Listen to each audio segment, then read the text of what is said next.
বুঝি Gourbanga university VCK রাজ্যপাল সরিয়ে দিয়েছে, কি বলবেন? দেখুন, এই প্রথম রাজ্যপাল কিংবা ভিসি সরে গেছে এরকম তো না। এর আগে বহুবার গৌড়বঙ্গ ইউনিভার্সিটির উপাচার্যদের সরানো হয়েছে। গৌড়বঙ্গ ইউনিভার্সিটির লোকের মুখে যেটা শোনা হয় মালদাতে, যে গৌড়বঙ্গ ইউনিভার্সিটিতে পড়াশোনা ছাড়া সমস্ত কিছু হয় এবং সমস্ত রকম কেলেঙ্কারির সঙ্গে এই জাতীয় উপাচার্যরা যুক্ত থাকে।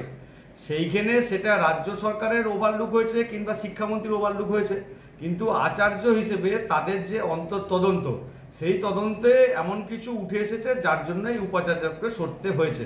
পশ্চিমবঙ্গের শিক্ষা ব্যবস্থা একবারেতে তলানিতে চলে যাওয়ার পর যেটুকু অবশিষ্ট ছিল সেটা পেরেক এমনভাবে পুঁতে দেওয়া হয়েছে যে এই শিক্ষা ব্যবস্থা আর মেরুদণ্ড সোজা করে উঠতে পারবে না। তার অঙ্গ হিসেবে গৌড়বঙ্গ ইউনিভার্সিটিও তার একটা অন্যতম জায়গা। সেই জন্য নানা রকম শিক্ষার যে দুর্নীতি, সেই দুর্নীতির খবর রাজ্যপালের কাছে আছে স্পেসিফিকভাবে। সেই জন্যই উপাচার্যকে লিখিতভাবে হোক আর মৌখিকভাবে হোক তার জায়গা থেকে সরে যেতে হয়েছে। বুঝি এর ইফেক্টটা ছাত্রদের উপর পড়বে না? না, যারা গৌড়বঙ্গ ইউনিভার্সিটির আন্ডারে থাকে এই সমস্ত ছাত্ররাও অভ্যস্ত হয়ে গেছে। আজকে দীর্ঘদিন ধরে ঠিকমতো খাতা দেখা হয় না, দীর্ঘদিন ধরে খাতা না দেখে নম্বর পেয়ে যাচ্ছে, দীর্ঘদিন ধরে বাড়ির লোক যুক্ত থাকছে, দীর্ঘদিন ধরে পরীক্ষা হয় না, এই সমস্ত চলছেই। সেটাতে ছাত্ররাও তো সমাজের মধ্যে আছে, এরাও এই গৌড়বঙ্গ ইউনিভার্সিটির যে কালচার, সেই কালচারে অভ্যস্ত হয়ে গেছে।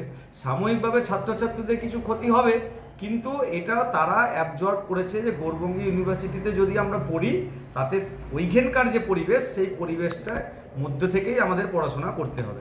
সেই জন্য খুব একটা যে ছাত্রদের ক্ষতি হবে এটা আমার মনে হয় না। সাময়িক কিছু তো ক্ষতি হতেই পারে, সেটা ওভারকাম করবে ছাত্রছাত্রীরা। আসলে রাজ্য সরকারের উচ্চশিক্ষা দপ্তরের বাইরে গিয়ে একটা সমান্তরাল প্রশাসন চালানোর চেষ্টা করছেন আমাদের রাজ্যপাল রাজভবন দ্বারা। তারই এটা একটা নজির বলে আমরা মনে করি। এর আগেও আমরা দেখেছি যে গৌড়বঙ্গ বিশ্ববিদ্যালয়ের এর আগের যিনি উপাচার্য ছিলেন অধ্যাপক রজত কিশোর দে, তাকেও কিন্তু এই রাজভবন থেকে সরিয়ে দেওয়া হয়েছে। তিনি নিয়োগ করছেন, আবার তিনি সরিয়ে দিচ্ছেন তার কথা মতো কাজ না করার জন্য। আমরা মনে করি যে এটা রাজনৈতিকভাবে উদ্দেশ্য প্রণোদিত, যে এই রাজ্যপাল বা রাজভবনের কথা ভাইস চ্যান্সেলররা শুনছেন না বলে তাদেরকে সরিয়ে দেওয়া হচ্ছে। আমরা এর তীব্র ধিক্কার জানাই এবং তিনি যে কারণটা দেখিয়েছেন যে কর্তব্যে গাফিলতি এবং দুর্নীতির জন্য সরানো হচ্ছে, আমরাও জানতে চাই যে আমাদের ভাইস চ্যান্সেলর স্যার কী কর্তব্যে গাফিলতি করেছেন এবং কী দুর্নীতি করেছেন।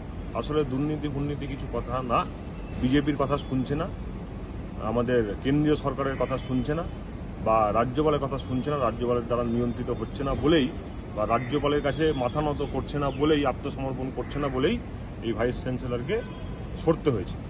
আমরা আবারও রাজভবনকে এবং রাজ্যপালকে তীব্র ধিক্কার জানাই এবং আমরা যতদূর জানি যে এই পুরো বিষয়টা সুপ্রিম কোর্টের বিচারাধীন রয়েছে, যে কে রাজ্যপাল থাকবে কে থাকবে না।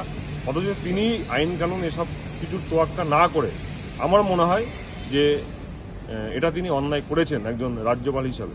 আমরা দেশের দায়িত্বশীল নাগরিক হিসাবে এবং গৌড়বঙ্গ বিশ্ববিদ্যালয়ের একজন আমরা প্রতিনিধি হিসাবে, ছাত্র হিসাবে আমরা লজ্জিত যে রাজ্যপাল বারবার আমাদের গৌড়বঙ্গ বিশ্ববিদ্যালয়কে অপমানিত করছেন। এর আগেও তিনি ভাইস চ্যান্সেলরকে সরিয়ে দিয়েছিলেন, শিক্ষামন্ত্রী এসেছিলেন ক্যাম্পাসের মধ্যে সেই কারণের জন্য।